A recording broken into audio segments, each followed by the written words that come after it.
2 বছর প্রবাস জীবন কাটানোর পর উনি ছুটিতে আসবেন। আসার আগে আমার শাশুড়ি আমাকে জিজ্ঞেস করলো আমার কি লাগবে বলার জন্য। ওসমান বলেছে। আমি বলেছি আমার কিচ্ছু লাগবে না। দুপুরে রান্না করার সময় উনি ভিডিও কল দেন ওনার মাকে।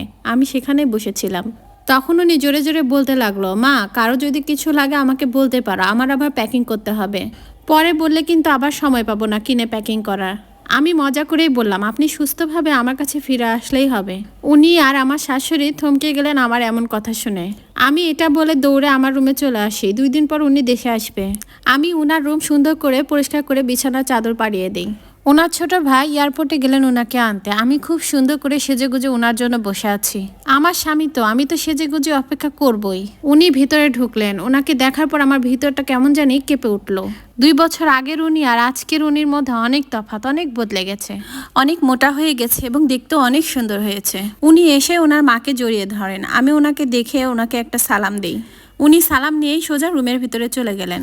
মা টেবিলে ওনার জন্য খাবার দেন। তখন বিকেল হয়ে গিয়েছে। তখন তিনি ফ্রেশ হয়ে এসে খাবারটা খেয়ে নিচ্ছিল।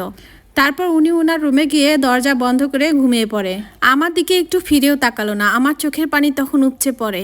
আমার খুব কষ্ট হচ্ছিল। আমিও তখন রাগ করে ঘরে এসে আমার সব সাজগুলো নষ্ট করে ফেলি। তারপর জামাটাও খুলে ফেলি আর সবচেয়ে পুরনো একটা জামা পরে নেই। তখন ভেবে নিই উনার দিকে আর ফিরেও তাকাবো না।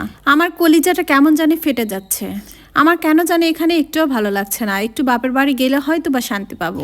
সন্ধ্যার দিকে ওনার নানার বাড়ি থেকে মেহমান আসবে, তাই নাস্তা বানানোর জন্য রান্নাঘরে চলে গেলাম। নুডলস, সেমাই, ফিন্নি রান্না করি আর আসলে ফলমূল কেটে দিব। সব রেডি করতে করতে মাগরিবের আজান দিয়ে দিল। ওনারাও চলে আসলো। ওনারা আসার সাথে সাথে আমি ওনাদের সামনে গেলাম না। রান্নাঘর থেকে সব কিছু রেডি করে দিচ্ছি, মা ওনাদের সামনে নিয়ে যাচ্ছে। ওনাদের সাথে সম্পর্কটা আমার তেমন ভালো হয়নি, দূরত্বটা একটু আছেই। ওনারা রাতে থাকবে, তাই রাতে রান্নাটাও বসিয়ে দিলাম। আমার শাশুড়ি আমাকে রান্না করতে নিষেধ করেছে, কিন্তু তারপরেও আমি রান্না করছি। রুমে গিয়েই বা কী করবো, উনি তো ঘুমাচ্ছে। আর উনি ঘুম থেকে উঠলো রাত 9টার পর। ঘুম থেকে উঠে তিনি সবার সাথে দেখা করলেন এবং সবার খোঁজ খবর নিলেন। তারপর সবার সাথে নাস্তা করলেন আর আমি ওনার চোখের সামনেও পড়লাম না। রাত বাজে 11টা। এই সময় সবাইকে খেতে দিলাম। আমার খালা শাশুড়ি, আমার নানি শাশুড়ি এখান থেকে খাবারগুলো নিয়ে নিয়ে যাচ্ছিল। আমি শুধু বেড়ে বেড়ে দিচ্ছিলাম। আমি কারো সামনেই যাচ্ছিলাম না। আমার আর রাতের খাবারটা খেতে ইচ্ছে করলো না। তারপরে সবার সামনে বললাম আমি খেয়েছি। আমি রান্নাঘরের কাজ গুছিয়ে আমি আমার ঘরে ঢুকলাম। আর সবাই খাওয়া দাওয়া শেষ করে সবাই ওনার রুমে ঢুকলো। কি এনেছে সবাই দেখার জন্য সেখানে চলে গেল। ব্যাগপত্র খোলার আগে আমাকে একটু ডাকলোও না। ডাকলে অবশ্য আমি যেতামও না। নিজের মনকে বুঝ দিলাম আমি তো ওনার কেউ না। কিসের আশা করছো তার থেকে? যে মানুষটা 2 বছর আগে তোমাকে বিয়ে করে রেখে চলে গেছে, তোমার সাথে একটা কথাও বলেনি, তোমাকে স্ত্রীর অধিকারটাও দেয়নি, তোমাকে শুধু দয়া করে এখানে রেখেছে। উনি আজকে আসবে বলে আমি গতকাল রাতে এক ফোঁটাও ঘুমাইনি। আজকে কেন জানি চোখ দিয়ে টপ টপ করে পানি পড়ছে। আজকে মনে হয় ঘুমটা ভালো হবে। আলহামদুলিল্লাহ, শান্তির ঘুম হলো।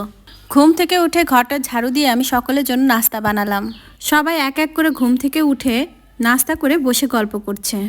তারপর আমি আমার শাশুড়িকে বললাম, মা এখন তো উনি চলে এসেছে, এখন এক এক করে মেহমান আসতেই থাকবে, অনেক মানুষ আসবে। আমার কেন জানি লজ্জা লাগে। আমি একটু এই সময় আমার মায়ের বাসা থেকে ঘুরে আসি।